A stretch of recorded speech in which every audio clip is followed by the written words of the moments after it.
எல்லோருக்கும் வணக்கம். உலகம் முழுவதுமே ஒரே அளப்பறையாக இருக்குங்க நண்பர்களே.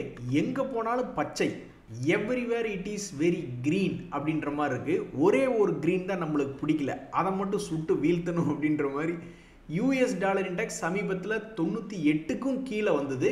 இன்றைக்கி அது கொஞ்சம் பாசிட்டிவ் மொமெண்டம் வந்திருக்கு. எப்படி பார்த்தாலும் சரி, நம்மளுடைய மார்க்கெட் 161 பாயிண்ட் ஏறி 25,000க்கும் மேலே இருந்து பல பேர்த்துக்கு மகிழ்ச்சி என்பதுதான் இப்போதைக்கு கொடுத்துக்கிட்டு இருக்கு. நண்பர்களே, இன்னைக்கு மிகப்பெரிய தகவல் என்ன அப்படின்னா, இந்த ஐடியா ஷேர் எப்பவுமே நியூஸில் தான் இந்த பங்கை வச்சு ஓட்டிக்கிட்டு இருக்கிற மாதிரி இவங்களுடைய பர்ஃபார்மன்ஸ்லாம் சமீபத்தில் ஒரு தடவை கூட அது லாபம் என்பது சமீபத்திய குவார்ட்டரில் வரல. ஸோ நியூஸில் வச்சே ஏறிக்கொண்டு இருக்கக்கூடிய பங்கு இன்னைக்கு 4% ஏறி இருக்கான். இதுக்கு மிக முக்கியமான காரணம் என்ன அப்படின்னா, மீடியாக்கெல்லாம் செய்திகள் பரவுது. இவங்க கொடுக்க வேண்டிய 84,000 கோடி, யோசிச்சு பாருங்க நண்பர்களே, 84,000 கோடி. ஆனால் அதுவும் பெரிய பணம் என்பது கிடையாது. இவங்க ஒரே வருஷத்துல 30,000 கோடி பக்கம் நஷ்டம் பண்ணிக்கிட்டு இருக்காங்க. அப்படி பார்த்தாலும் கிட்டத்தட்ட 3 வருஷத்துல அந்த பணம் போயிடும் அப்படின்ற மாதிரி வச்சுங்களேன்.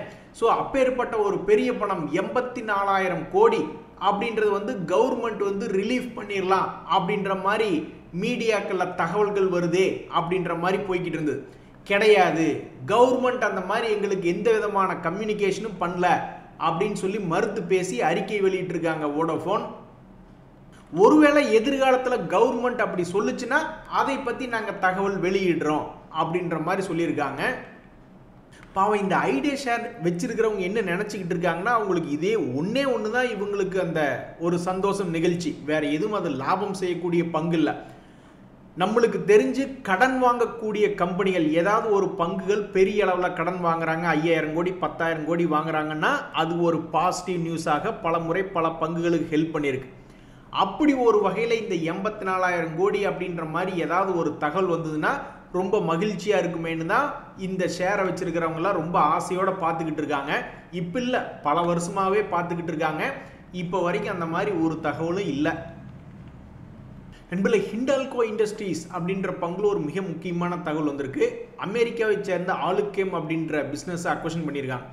எதுக்கு அப்படின்னா, அவங்களுடைய பிஸ்னஸ் குளோபலி எக்ஸ்பேண்ட் பண்ணணும் அப்படின்றதுனால தற்போதைய நிலைமையில கரெக்டாக இந்த ஹிண்டால்கோ ஒரு மிக முக்கியமான ஒரு 3 மாசமாகவே அவனால் இந்த முக்கியமான கட்டத்தை தாண்ட முடியல. கரெக்டாக அந்த இடத்துல இருக்கும்போது இப்படி ஒரு தகவல் என்பது வந்திருக்கு.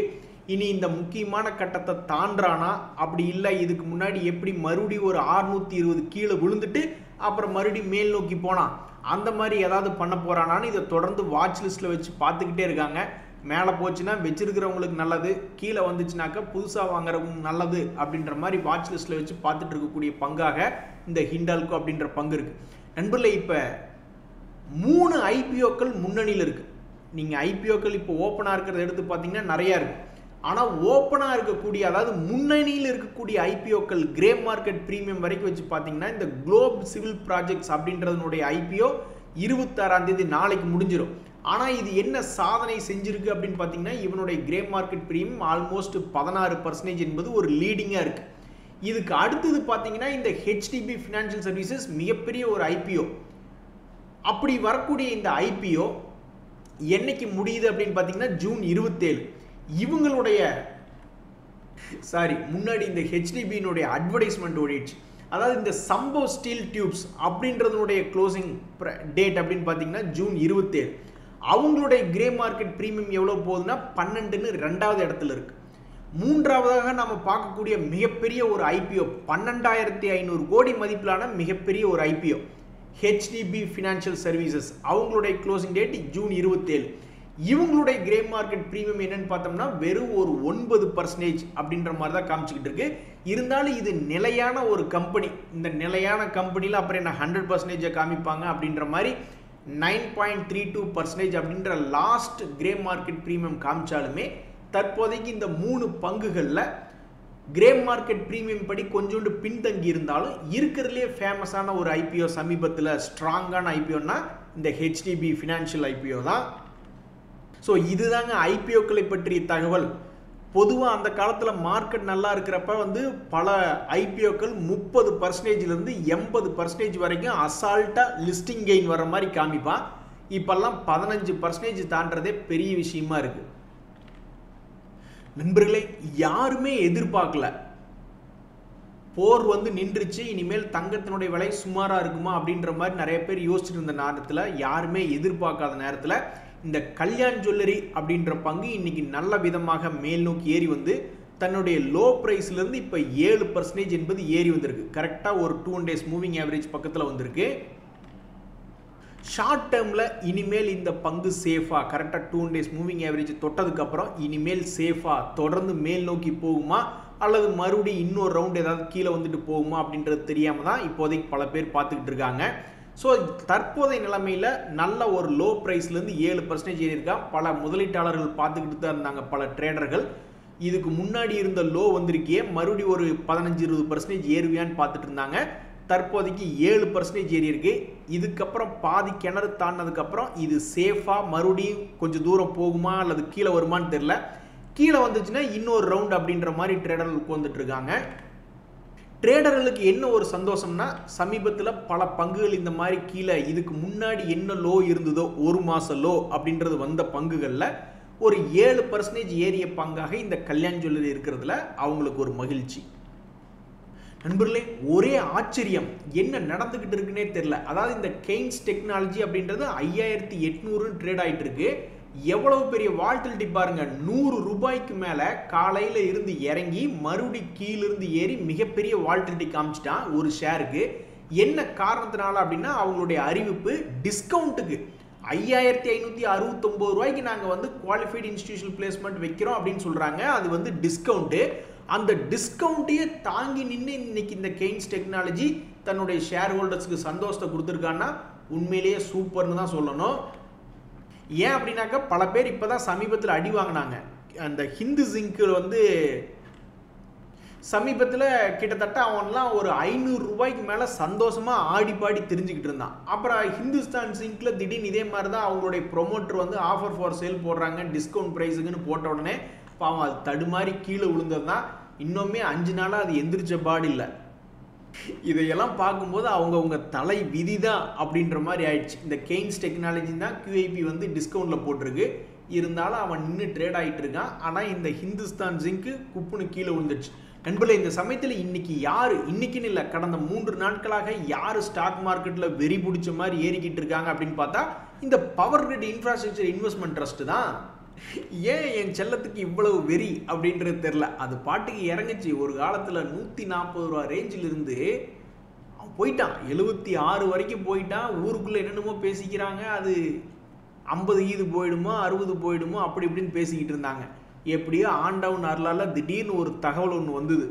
இந்த மாதிரி மியூச்சுவல் ஃபண்டுகளில் இன்ஃப்ராஸ்ட்ரக்சர் இன்வெஸ்ட்மெண்ட் ட்ரஸ்ட்டுகளுக்கெல்லாம் எக்ஸ்போஷர் கொஞ்சம் இன்க்ரீஸ் பண்ணலாமா அப்படின்ட்டு. அது மட்டும் இல்லாமல் RBI டப்புன்னு கிட்டத்தட்ட 1% மேலே இன்ட்ரெஸ்ட் ரேட்டை குறைச்சி விட்டாங்க. அப்புறம் சும்மா கடந்த பிஜி இன்வெர்ட் 76 ரூபாய் இருந்ததை கொண்டு வந்து 91 ரூபாயில் இப்போ கொண்டு வந்து நிறுத்திட்டாங்க. அது மட்டும் இல்லாமல் பல வருடங்களுக்கு பிறகு, சும்மா பல மாதங்கள் கூட கிடையாது, 2022க்கு பிறகு இப்போ 2 days மூவிங் ஆவரேஜ் என்பது சமீபத்தில் தாண்டி இருக்கு.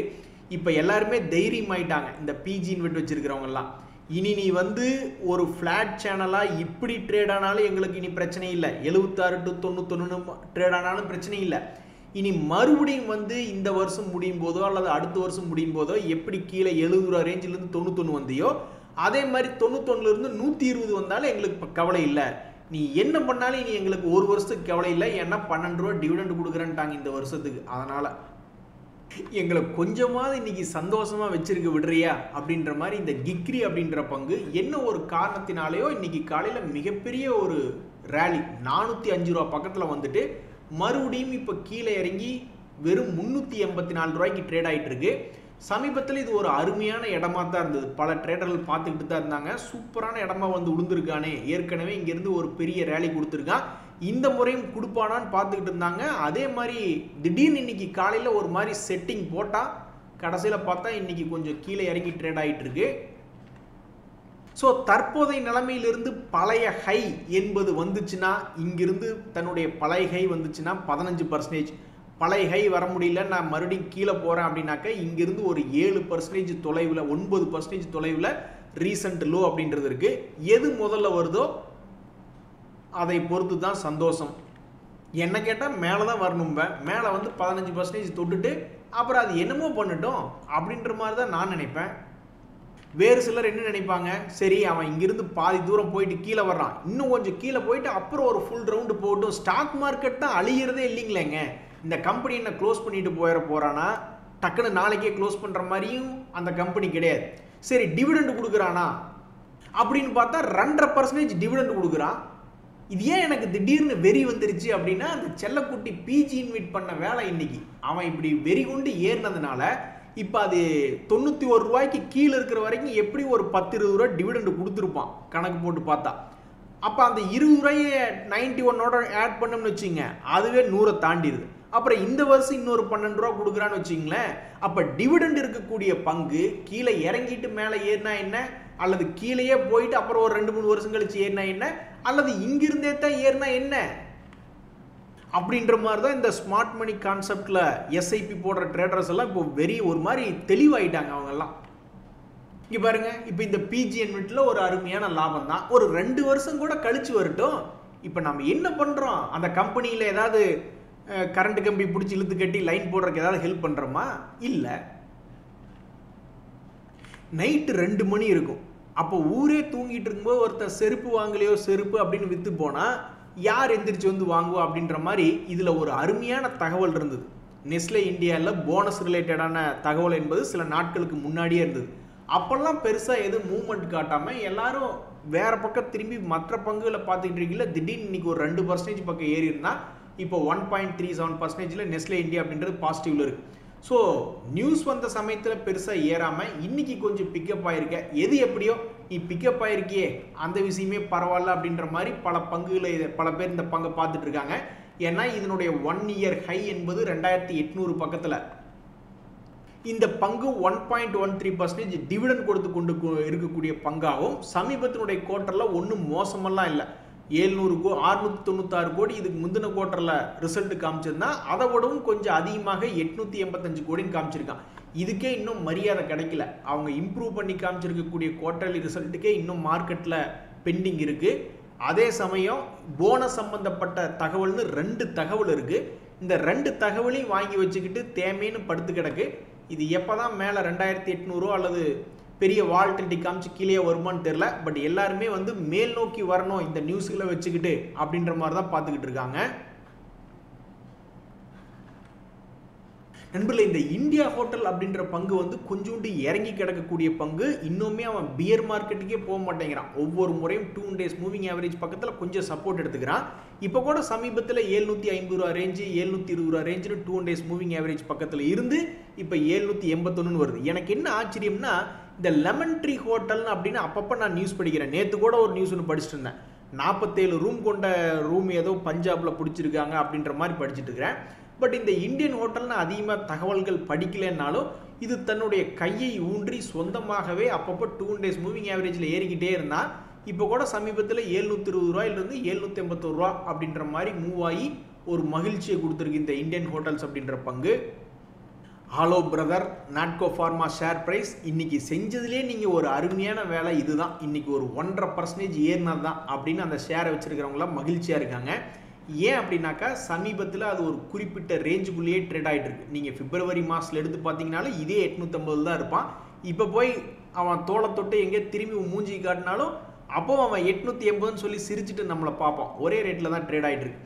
இப்படி இருக்கக்கூடிய இந்த நாட்கோ ஃபார்மா சமீபத்தில் மகிழ்ச்சிகரமாக ஓரளவுக்கு ரெக்கவரி ஆயிருமோ, ரிவர்சல் போட்டுருமோ அப்படின்ற மாதிரி பல பேர் பார்த்துட்டு இருந்தாங்க. அது கொஞ்சம் நடக்காமல் இருந்தது. இன்னைக்கு 1% ஏறினதுனால மறுபடியும் அவங்களுக்குள்ள ஒரு சிறு நம்பிக்கை. எப்படி மாடியில் இருக்கக்கூடிய செடி கருகிறதுக்குள்ள மறுபடியும் போய் ஒரு 10 நாள் கழிச்சு தண்ணி ஊற்றி பிழைக்க வச்ச மாதிரி மறுபடியும் இன்னைக்கு 1% ஏறி மறுபடியும் ஏதாவது ஒரு மொமெண்டம் திரும்புமா, ரிவர்சல் வருமா, அதுதான் ஜூன் மாதத்தினுடைய லோவை இன்னும் உடைக்கலையே அப்படின்ற மாதிரி இன்னைக்கு 1% ஏறினதுனால பல பேர் பார்த்துக்கிட்டு இருக்காங்க. இந்த அமாவாசை மட்டும் முடியட்டும், என் பிரெயின் எப்படி வேலை செய்து பார் அப்படின்ற மாதிரி இந்த பிர்லா சாஃப்ட் ஒரு குறிப்பிட்ட லெவலுக்குள்ளேயே ஆடிக்கிட்டு இருக்கான். அவன் மட்டும் ஏதாவது ஒரு நல்ல விதமாக பிரேக் அவுட் ஆகி மேலே வந்துட்டா நல்லா இருக்குமே அப்படின்னு நிறைய பேர் பார்த்துக்கிட்டு இருக்காங்க. இப்போ வரைக்கும் அது நடக்கலை. அது எப்போ நடக்கும் அப்படின்றது தெரியாமல் அந்த ஷேரை வச்சுருக்கிறவங்க தொடர்ந்து கிட்டத்தட்ட 2-3 மாதமாகவே பொறுமையாக பார்த்துக்கிட்டு இருக்காங்க. நீ அதிகமாகலாம் போக வேண்டாம், வந்து 500 ரூபாயை டச் பண்ணிட்டு கூட நீ கீழே விழு, நாங்கள் ஒன்றும் வேண்டான்னு சொல்லலை அப்படின்ற மாதிரி இந்த பிர்லா சாஃப்ட்டை வச்சுக்கிட்டு இருக்காங்க. அப்படி இல்லைனாலும் கீழே ஒரு 300 ரூபா வந்துச்சுனாலும் ரொம்ப மகிழ்ச்சியாக தான் இருக்குன்னு பார்த்துட்டு இருக்காங்க. ஏன் அப்படின்னா இது வந்து கிட்டத்தட்ட 1.5% டிவிடெண்ட் கொடுக்கக்கூடிய பங்கு. அதுவும் இல்லாமல் சமீபத்தினுடைய ரிசல்ட்டில் ஒன்றும் மோசம் இல்லை. அவனுடைய ஸ்டாண்டர்ட் 120 கோடி ஒரு குவார்ட்டருக்கு அப்படின்ற வருமானம் பண்ணிக்கிட்டு தான் இருக்கு. ஸோ இந்த பிர்லா சாஃப்ட் அப்படின்ற பங்கை பொறுத்த வரைக்கும் 52 வீக் வா ஜெயமே லயம் லயமே ஜெயம் அப்படின்னு உட்காந்துருக்காங்க. நண்பர்களே, இந்த சொனாட்டா சாஃப்ட்வேர் அப்படின்ற பங்கு நிதானமாக ஒரு குறிப்பிட்ட ரேஞ்சுக்குள்ளேயே டிராவல் பண்ணி கொண்டு இருக்கக்கூடிய பங்கு. சமீபத்தில் நீங்கள் ஒரே ஒரு முறை திடீர்னு அந்த பங்கில் ஒரு பெரிய இன்ட்ரெஸ்ட் அப்படின்றது வந்தது. அதுக்கப்புறம் அதுக்குள்ளேயே ரொம்ப நிதானமாக இந்த சொனாட்டா ஆடிக்கிட்டு இருக்கக்கூடிய இந்த நேரத்தில் என்னைக்கு இது இப்போ வெடிச்சு செதறும், அழகு என்றைக்கும் ஆபத்தானது அப்படின்ற மாதிரி மிகவும் ஒரு அருமையான செட்டிங்கை போட்டுக்கிட்டு மிகவும் ஆபத்தாக பெரிய லெவலில் ஏறதுக்காக தான் நீ இந்த வேலையை பண்ணிக்கிட்டு இருக்கியா, எதுக்கு இந்த வேலையை பண்ணிக்கிட்டு இருக்க அப்படின்னு பல பேர் இந்த சொனாட்டாவை ஆசையாக பார்த்துக்கிட்டு இருக்காங்க.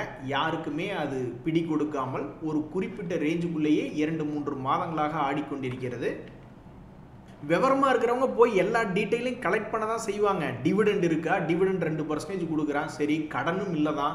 அதே மாதிரி வேல்யூவேஷன் கான்செப்டில் பார்த்தா இண்டஸ்ட்ரி பியோட கம்மியாக தான் இருக்குது, சரி எல்லாம் சரி தான். அதனுடைய குவார்ட்டர்லி ரிசல்ட்டு எப்பவும் அவன் செய்யக்கூடிய 100 கோடி பண்ணிக்கிட்டு தான் இருக்கான். அப்புறம் ஏன் இது மேலே வர மாட்டேங்குது, ஒரு மகிழ்ச்சியை தர மாட்டேங்குதுன்னு பார்த்துக்கிட்டு தான் இருக்காங்க. எவ்வளவு நாளைக்கு தான் இந்த விளையாட்டு அப்படின்றத பொறுத்து இருந்து தான் பார்க்கணும். இதனுடைய 52 வீக் ஹை என்பது 750 இருக்குது. ஒரு வருஷம் கழிச்சு கூட 750 ரூபா அப்படின்னு வந்துச்சுன்னா மகிழ்ச்சி தான். என்றைக்குமே ஸ்டாக் மார்க்கெட்டில் 90% துக்கம் தான். அப்புறம் 10% தான் என்றைக்காவது ஒரு மகிழ்ச்சி அப்படின்றது வரும். அந்த பிஜி இன்வெர்ட்லாம் 3 வருஷம் கீழே தான் இருந்தது. இப்போ தான் ஒரு 10 நாளாக மகிழ்ச்சி. கணக்குப்படி போட்டு பார்த்தீங்கன்னா 10% தான் சந்தோஷத்தை கொடுத்துருக்கு. ஸோ இந்த சொனாட்டா என்னைக்கு மகிழ்ச்சியை கொடுக்கும் அப்படின்றது பொறுத்து இருந்து தான் பார்க்கணும்.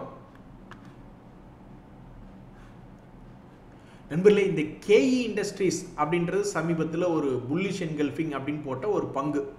இந்த மாதிரி போட்டுச்சுனாவே ஒரு கரடிகளை கவர் பண்ண மாதிரி ஒரு பெரிய புல்லிஷ் பேட்டர்ன் விழுந்துச்சுன்னா எல்லாரும் என்ன ஆசைப்படுவாங்கன்னா, சரி தொடர்ந்து மேல் நோக்கி ஏறி வாயே அப்படின்ற மாதிரி தான் நியாயமாக ஆசைப்படுவாங்க.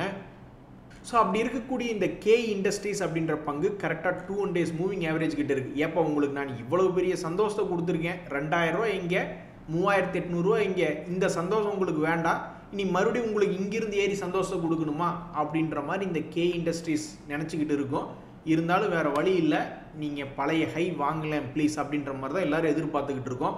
ஸோ கூடிய விரைவில் இந்த பங்கு கீழே 2400 வந்தாலும் மகிழ்ச்சி தான், அல்லது மேலே 5000 போனாலும் மகிழ்ச்சி தான். எது முதல்ல நடக்கும் அப்படின்றதான் கேள்வி. அது கீழே 2000 போச்சுன்னா பல பேர் ஓடி போய் வாங்குறதுக்கு தான் பார்ப்பாங்க. ஆனால் ஏற்கனவே வாங்கி வச்சவங்களுக்கு என்ன நிலைமை, அப்படி என்ன உனக்கு தகுதி இல்லையா, நீ டிவிடெண்ட் கொடுக்கறது இல்லை ஓகே, ஆனால் அதே சமயம் உன்கிட்ட கடன் என்பது கிடையாது. அதே மாதிரி நீ இதுக்கு முன்னாடி செஞ்சுக்கிட்டு இருந்த லாபங்களோட மிகவும் அதிகமாக 227 கோடின்னு நீ பண்ணியிருக்க. அதுக்கு வந்து இவ்வளவுதான் மரியாதையா, இன்னும் பழைய ஹை வந்தால் தானே ஒரு மரியாதையாக இருக்கும் அப்படின்னு பல பேர் பார்த்துக்கிட்டு இருக்காங்க. ஸோ சீக்கிரம் இந்த கேஇ இண்டஸ்ட்ரீஸ் அப்படின்றது மிச்சம் இருக்கக்கூடிய இந்த கேப்பையும் வந்து தொட்டுட்டு அப்புறம் கீழே விழுந்தாலும் ஒன்றும் தப்பு கிடையாது. நன்றி, வணக்கம்.